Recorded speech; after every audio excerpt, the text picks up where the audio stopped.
Notre invité ce soir dans Daily Sport est un tout récent champion de France. Bonsoir, Yohan Bonato. Bonsoir. Merci beaucoup d'être avec nous sur le plateau de Daily Sport. Alors, j'ai déjà commis une erreur parce que je dis champion de France, c'est même double champion de France, puisqu'il y a quelques jours, vous avez donc été sacré pour la deuxième année consécutive champion de France des rallyes. Alors qu'il reste encore une manche à disputer, ce sera à la fin du mois de novembre. Si on vous avait dit ça au mois de juillet, je pense que vous ne l'auriez pas cru. Non, on a eu un début de saison qui était vraiment compliqué et à partir du milieu de saison, on s'est dit là, ça va être compliqué de conserver notre titre. Il va falloir un petit coup du sort et puis il faudra qu'on soit vraiment irréprochable sur la fin de saison. Et finalement, une course avant la fin, on a réussi à être titré, donc c'est vraiment pour nous génial. Alors c'est toujours très important de citer le copilote lorsqu'on parle de rallye. Benjamin Boulou, l'histoire est magnifique, vous connaissez depuis que vous êtes tout petit, vous avez 35 ans, vous connaissez depuis quasiment 30 ans.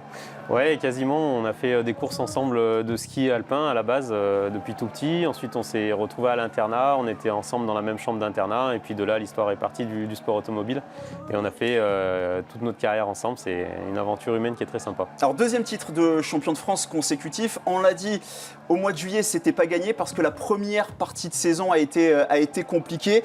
On peut l'expliquer par un changement de voiture en cours de saison. Vous avez débuté avec une Citroën DS3 et vous êtes passé à une Citroën C3 et là forcément il a fallu un petit peu apprivoiser la nouvelle voiture. Ouais, c'était un petit peu le risque. On savait que en démarrant avec la voiture qui nous a emmené au titre l'an dernier, on allait démarrer sur quelque chose qu'on connaissait et on allait poursuivre notre saison sur une voiture qui allait arriver nouvelle, qui n'avait pas de recul en compétition, sur laquelle on avait fait pas mal d'essais et de préparation, mais qui n'avait encore jamais fait de course. Et c'est un petit peu les risques que ça peut engendrer, c'est-à-dire tous ces petits problèmes qu'on rencontre en course qui nous pose un petit peu des pénalités, des abandons, des choses comme ça, quoi. Finalement, si on regarde le bilan, 4 victoires en 8 courses, avec une adversité qui semblait encore plus forte que l'année dernière. Donc finalement, il a la satisfaction d'être allé chercher sur cette deuxième partie de saison ce nouveau titre quand même. C'est aussi bien parce qu'il y avait du monde derrière vous. Ouais, c'est évident que l'équipe Citroën et CHL Sport Auto qui prépare la voiture ont mis les bouchées doubles quand on a commencé. Notre équipe, ouais, ont mis les bouchées doubles quand on a commencé à avoir nos petits soucis et pour essayer d'inverser la tendance sur cette deuxième partie de saison, parce qu'il fallait absolument que la deuxième partie de saison soit irréprochable et voilà, tout le monde a mis la main à la pâte, tout le monde a beaucoup travaillé et ça fait ce qui est là aujourd'hui, c'est vraiment extraordinaire, quoi. Alors la saison n'est pas encore terminée, le deuxième titre est assuré. Quid de la saison prochaine, Yohan? Vous êtes donc double champion de France des rallyes. Est-ce qu'on essaie d'aller chercher plus haut? Et lorsqu'on pense plus haut, on pense au championnat du monde, où il y a Sébastien Ogier, où il y a Thierry Neuville, où il y a tous les cadors de la discipline, le WRC, qui sera d'ailleurs, on le rappelle, diffusé sur les antennes du groupe Canal l'année prochaine. Est-ce que c'est un objectif pour vous? Oui, évidemment qu'il faut qu'on se nourrisse d'objectifs et on doit avoir envie de progresser tout le temps. Donc nous notre objectif, ce serait vraiment de pouvoir participer à quelques manches en championnat du monde avec une WRC. On y travaille fortement, c'est quelque chose qui est compliqué à mettre en place, mais bon, en tout cas, ça serait une suite qui serait plus ou moins logique de notre carrière aujourd'hui. Voilà, c'est quelque chose qu'on essaye de mettre en place, en tout cas pour l'année prochaine. À 35 ans, comment se fait-il, alors que ça fait très longtemps que vous êtes dans le sport automobile, que l'on ne vous ait pas encore vu chez les WRC ou du moins installé définitivement sur des saisons entières? On a eu des saisons qui étaient pas mal en denti. On a participé au championnat du monde plusieurs années avec les Super 1600, cette année aussi avec le WRC2, l'année dernière avec le WRC2 également.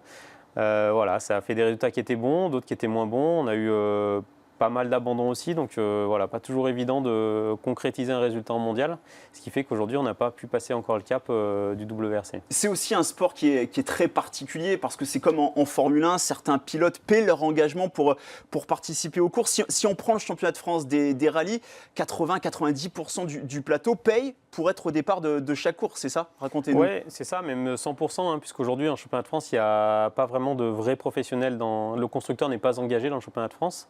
C'est beaucoup des teams privés qui font rouler des voitures faites par les constructeurs. Mais aujourd'hui, en France, tout le plateau est plus ou moins amateur. Alors nous, évidemment, on travaille avec le constructeur, on travaille avec Citroën sur la préparation de la voiture, tout ça, mais l'engagement dans les compétitions se fait par nous. Et Citroën, avec qui vous travaillez depuis déjà de nombreuses années, racontez-nous quel est votre parcours pour arriver jusqu'où vous en êtes aujourd'hui. Nous, on a eu notre premier contrat chez Citroën en 2004. Et ensuite, là, on a de nouveau repris contact avec eux depuis 2015. Et aujourd'hui, on travaille sur tout le développement de la nouvelle voiture, c'est-à-dire qu'on prépare, on essaye les nouvelles pièces, on essaye des nouveaux réglages, on essaye de nouvelles choses. jusqu'à ce que la voiture soit aboutie pour pouvoir la faire débuter en compétition. Donc on sait qu'il y a encore, par exemple, l'année prochaine, peut-être de la place chez Citroën en WRC. Donc on peut imaginer que ce soit dans un coin de votre tête, pourquoi pas? C'est forcément dans un coin de nos têtes. Après, on ne se fait pas non plus trop d'illusions. On sait que c'est une discipline qui demande autre chose que simplement une place.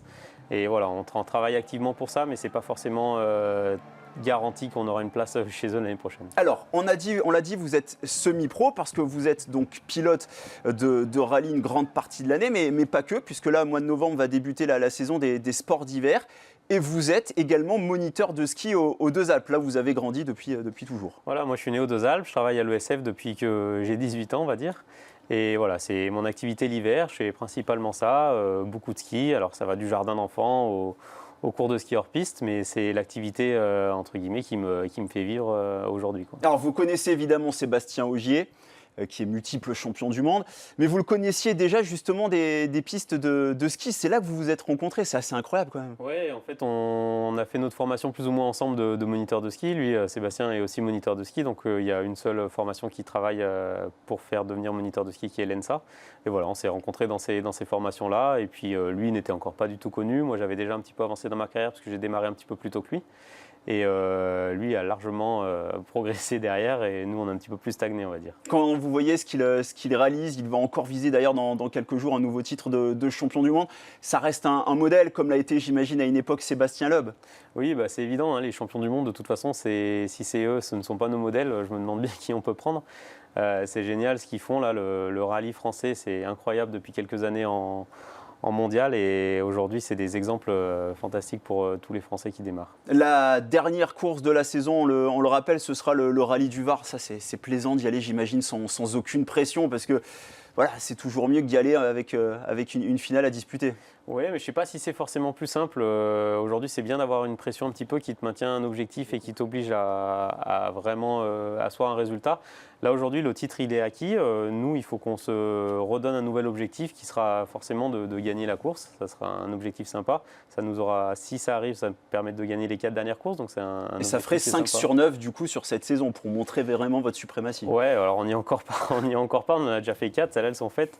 La 5e, il va falloir aller la chercher. Merci beaucoup, Yoann Bonato, d'être venu sur le plateau de Daily Sport, et on suivra évidemment avec attention votre résultat lors de cette dernière course. Ce sera donc le rallye du Var. Vous pourrez suivre un large résumé sur les antennes du groupe Canal+. Ce sera à 17h30 le 25 novembre sur Canal+ Sport.